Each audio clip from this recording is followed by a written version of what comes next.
A woman told people she was being watched. She said a man had been calling her for months, sometimes that he loved her, other times promising to kill her. Then one night, after helping a sick coworker get to the hospital, she vanished from the parking lot in her own car. Hours later, that car was found burning in an alley. And for years after she disappeared, someone kept calling her family, claiming he had her. This is the terrifying true story of Dorothy Jane Scott. What makes this case so disturbing is not just that Dorothy disappeared. It is that the person who may have taken her seemed to enjoy the fear long before she was gone. He didn't just threaten her once and disappear. He lingered around the edges of her life. He called, he watched, he waited. And when the moment finally came, it happened in a place where Dorothy probably felt she was doing something good, something ordinary, something safe. That is what makes this story linger under your skin.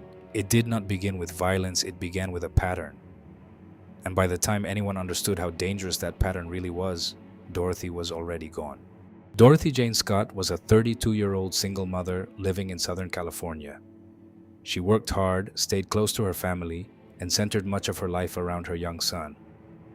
By all accounts, she was responsible, caring, and not the kind of person who invited chaos into her life. She was not living recklessly. She was not drifting from place to place. She had routines. She had people who knew where she was supposed to be.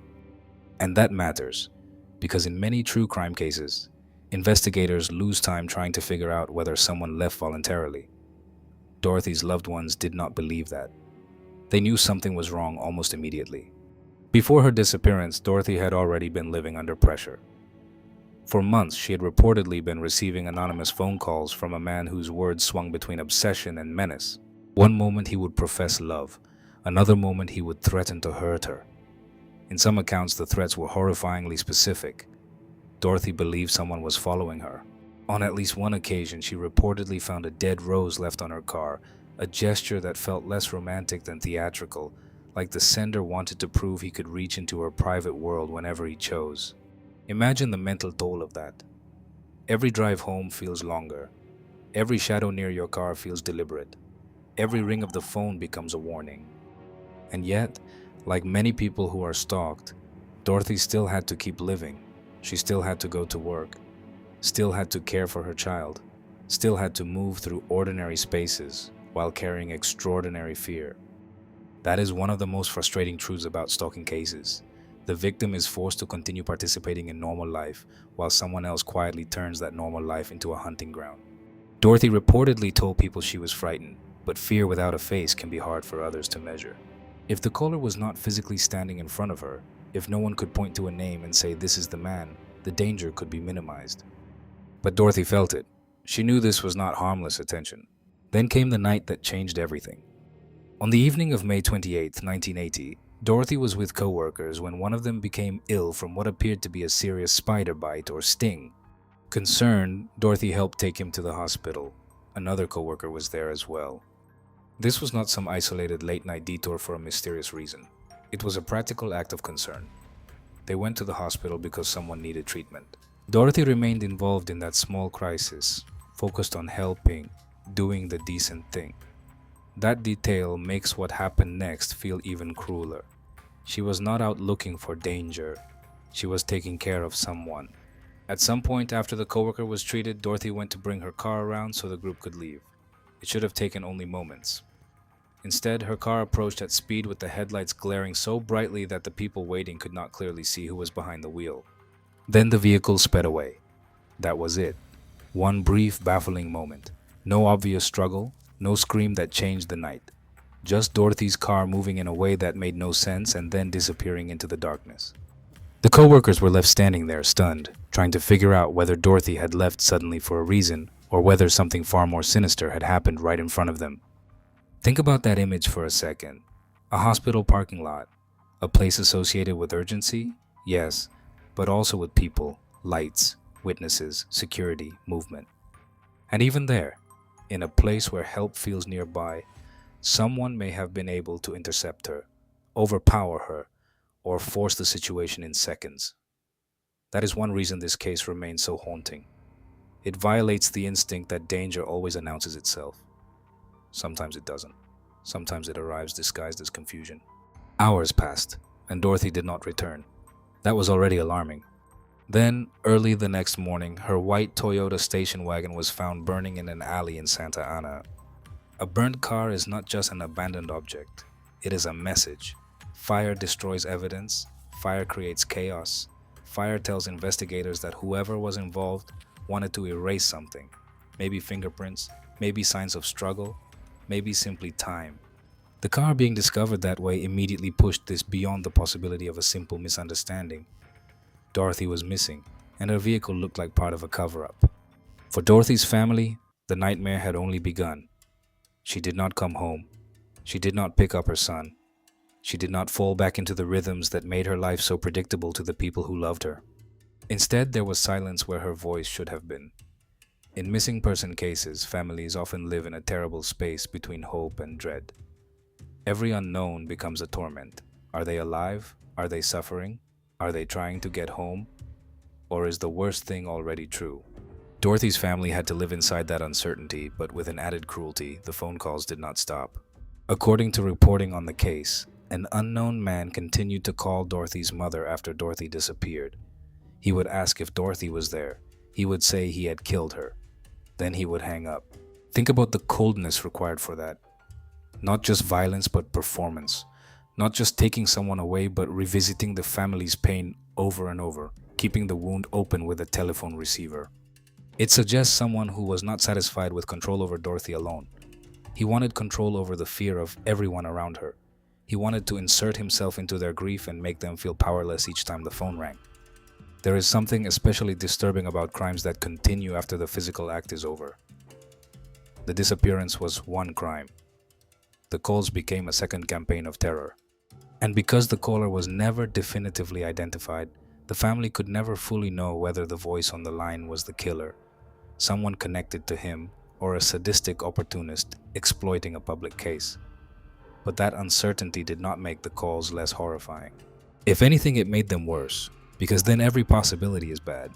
As months turned into years, Dorothy's case slipped into that terrible category that every family dreads. Unresolved, lingering, fading from headlines but not from the lives of the people left behind. Investigators had fragments. There was the history of stalking. There was the strange departure from the hospital parking lot. There was the burned car. There were the calls. But a fragment is not a conviction. A pattern is not always enough to put handcuffs on someone. And in older cases especially, the difference between suspicion and proof can become a canyon no one knows how to cross. Then, more than 4 years later, there was another grim development. In August 1984, construction work in the Santa Ana Canyon area led to the discovery of skeletal remains. The remains were identified as Dorothy Jane Scott through dental records and personal effects, according to public reporting. By then, so much time had passed that the chance to reconstruct exactly what happened in those first critical hours had narrowed dramatically. That is one of the cruelest aspects of delayed discoveries. They answer one question while intensifying 10 others. Dorothy had not run away. She had not started over. She had been murdered. But who did it? Where exactly did it happen? And how much planning went into it? Those answers remained out of reach. Even after the remains were found, the case was still unsolved. That matters because many people assume a body discovery is the moment a mystery begins to resolve. In reality, it can simply confirm the tragedy without clarifying the path that led there. Dorothy's case seems to sit right in that awful space. There are details that strongly point toward a stalker-driven crime. There is a history of threats. There is a terrifying escalation. There is behavior suggesting obsession and control. But unless investigators can firmly tie those acts to a single identifiable person with evidence that holds, suspicion stays suspended in the air. And that raises the question that true crime viewers always ask in cases like this. Did someone close to Dorothy do this? Or was the stalker someone more peripheral? Someone who knew her movements better than she realized? In many stalking cases, the offender is not a random phantom. He is someone who has watched routines, noticed patterns, understood vulnerabilities. He knows when a victim leaves work. He knows which roads she takes. He knows what time she is usually alone. That possibility makes Dorothy's final night feel less like a sudden opportunity and more like the end of a countdown that had been running for months. What also makes this case resonate decades later is how modern it feels. Replace the phone calls with text messages, social media DMs, burner accounts, location tracking, and the emotional pattern is instantly familiar. Obsession disguised as affection, escalation disguised as devotion, intimidation dismissed until it becomes impossible to dismiss. Dorothy's story belongs to 1980, but its warning belongs to now. Stalking is often misunderstood as annoyance when it is actually rehearsal. It is a process of testing access, testing fear, and testing how close someone can get before anyone intervenes. So when people revisit the Dorothy Jane Scott case, they are not just drawn in by the mystery of who did it. They are reacting to the unbearable tension of seeing the danger form before the crime itself. The caller did not emerge from nowhere. The terror started early. Dorothy felt it. She tried to navigate around it. And still, one ordinary night ended with her disappearing into a darkness that has never fully lifted. If there is one image from this case that stays with me, it is not the burned car, not the bones found years later, not even the anonymous calls. It is the moment those headlights came out of the hospital lot, blinding the people waiting. For a split second, the truth may have been right there, close enough to see, and yet impossible to make out. That is what this case has remained ever since, something rushing past in plain sight, leaving behind heat, fear, and questions that never stopped burning.